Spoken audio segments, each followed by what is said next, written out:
So when they asked me, and it's weird that Vince would ask me because he is also a second, third generation, you know, like he is also a multi-generational. It was a bizarre ask, but when I first got the concept art, because whenever Creative Services gets on something with WWE, they intend to invest in it. So that makes you feel good. So Creative Services is the department that's responsible for some of the greatest characters in WWE. They're artists and seamstresses and all this, and they make all this concept art. The first stuff I saw for Stardust was the coolest stuff ever, and it was right along the lines of the comic book villain. It was silver hair, there was a star on my eye, there was like one contact. It looked a lot like Cable in the X-Men. Sure.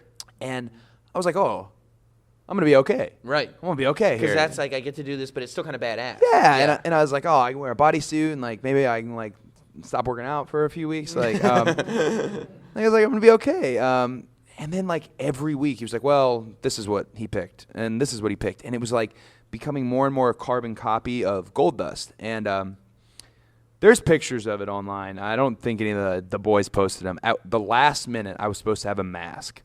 And the mask looked like a black condom on top of my head. And it was just terrifying. And they made me go up to the production meeting room and stand there in this getup. And I lifted it up. I said, I cannot do this. This I cannot do. And then it became, well, why don't you shave your head like Dustin? And I was like, so I'm just going to be like mini Dustin, right? You know, because Dustin's like 11 feet tall for whatever reason. So I'm going to be like mini Dustin. And then, I even had a fight at the very last minute. Well, I'd like to do silver and black. It's like, no, first gold and black. And it just got, so all this fun. I'm going to tweet some of it out because it will harm no one. And some of this concept art was so cool, and then it went away. And I tried slowly to get there. I did know, like Stardust did, as you broke away from Goldust, did start to become a superhero villain. And that was, I felt like, more when you were doing the stuff with the Ascension and when you're doing like the Black Room promo things that you were doing. The Cosmic Wasteland. Yeah. That would have been a real success had Cesaro not got hurt. So we blame the whole thing on Cesaro. You think so? Gosh, no. I love Cesaro dearly. We don't blame him. But for weeks we're sitting in the crowd and they keep giving me these props, like a monocle, a opera glass. Yeah. I was like, this is the most fun ever. Yeah. And like, you can be out here with the people. And then like, one of these days he's going to jump the barricade on his runaround and just uppercut me into like high heaven, and we'll be off and running. And son of a gun got hurt, and the Cosmic Wasteland just went into the wasteland, just fizzled. Black hole sucked it up. Yeah, it sucked us all up. Couldn't handle it. It was surprising to me when I started hearing about the real life story of Stardust, because I don't know how many of you guys. Real life story. That's right. Stardust behind the dust.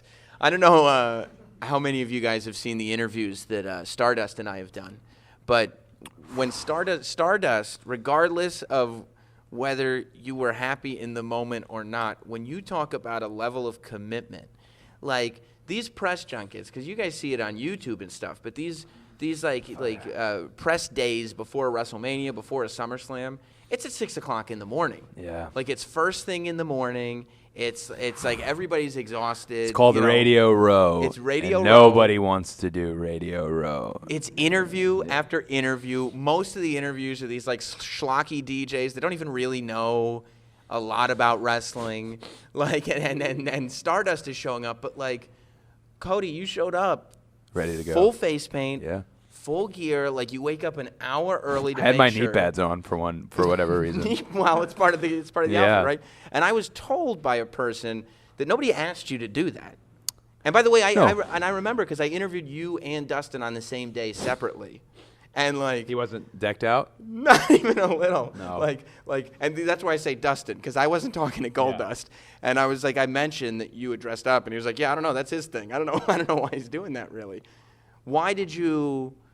Is that how you feel like you have to perform? Like whether you're going to make the best of it, you have to commit. Why did you do that on press days? Commitment to Stardust made me feel better.